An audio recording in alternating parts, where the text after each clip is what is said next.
আজকে আমি খুব সুন্দর চালতা ফুলের ডিজাইনটি আপনাদেরকে তৈরি করে দেখাবো। সেই জন্য চারিদিকে চারটা চারটা ঘর নিয়ে আমি স্টার চিহ্ন তৈরি করে নেব। তো পাশাপাশি আমি এখানে 7টা স্টার চিহ্ন তৈরি করে নিচ্ছি।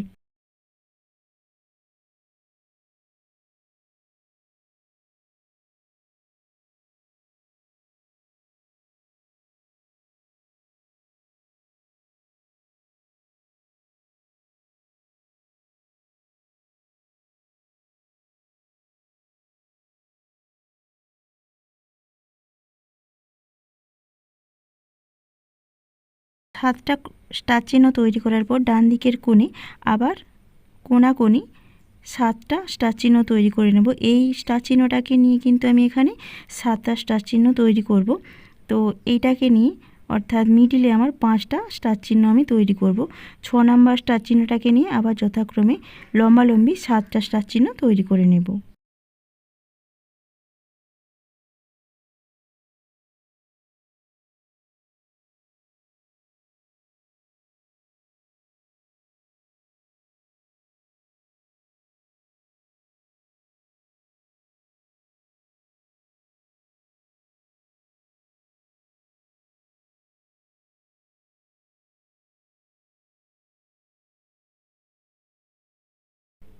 দেখুন 6 নাম্বার স্টার চিহ্ন তৈরি করছি।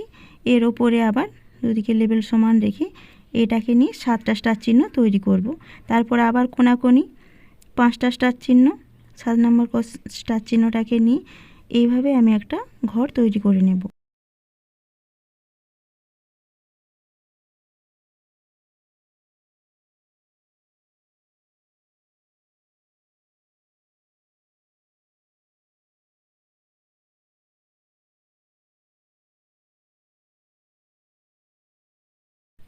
দেখুন এইভাবে একটা ঘর তৈরি হয়ে গেল। তারপর আমি ফুল তৈরি করব। তো ফুল তৈরির জন্য আমি এখানে লাল রঙের উল নিয়েছি। এই যে একটা স্টার চিহ্ন, দ্বিতীয় স্টার চিহ্নের কাছে একটা স্টার চিহ্ন ছেড়ে অর্থাৎ 4টা ঘর ছেড়ে আমি 2টো স্টার চিহ্ন পাশাপাশি বাম দিক থেকে ডান দিকে তৈরি করব। মিডিলে একটা স্টার চিহ্ন ছাড়া রেখে আবার 2টো স্টার চিহ্ন তৈরি করে নেব। এইভাবে এক লাইন তৈরি করব।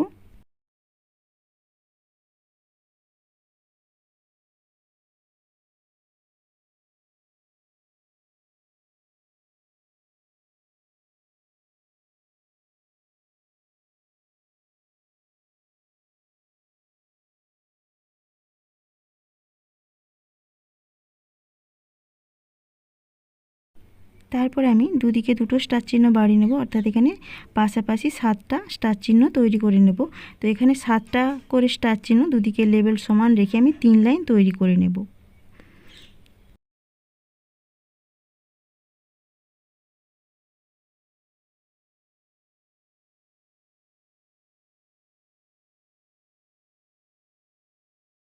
দেখুন আমি ডিজাইনটা পুরো তৈরি না করে আমি এই যে আগের যে আসনটা সেটাতে আমি গুনে বলে দিচ্ছি। এই যে 7টা স্টার চিহ্ন, তো এই দেখুন 3 লাইন তৈরি করেছি। তারপর আবার দুদিকে 2টো ছেড়ে 5টা স্টার চিহ্ন, তার নিচে 3টা, তার নিচে একটা, আবার একটা ছেড়ে এইভাবে 3টা আবার পাপড়ি তৈরি করে নেব। মোট আমার 4টা পাপড়ি তৈরি হয়ে গেল। তো একটা ফুল তৈরি হয়ে গেল। এবার আপনারা যখন ঘর তৈরি করবেন এই যে 7টা ক্রস চিহ্নের কাছ থেকে আপনারা আবার এইভাবে কোণাকোণি করবেন, তারপর আবার লম্বালম্বি করবেন, এইভাবে আবার ঘরগুলো তৈরি করে নেবেন। তো আগে ঘর তৈরি করবেন, তারপর ফুল তৈরি করে এইভাবে ভরাট করে নেবেন। তো ভিডিওটি কেমন লাগলো অবশ্যই কমেন্টে লিখে জানাবেন। ভালো লাগলে লাইক করবেন, শেয়ার করবেন, চ্যানেলটিকে অবশ্যই সাবস্ক্রাইব করে দেবেন।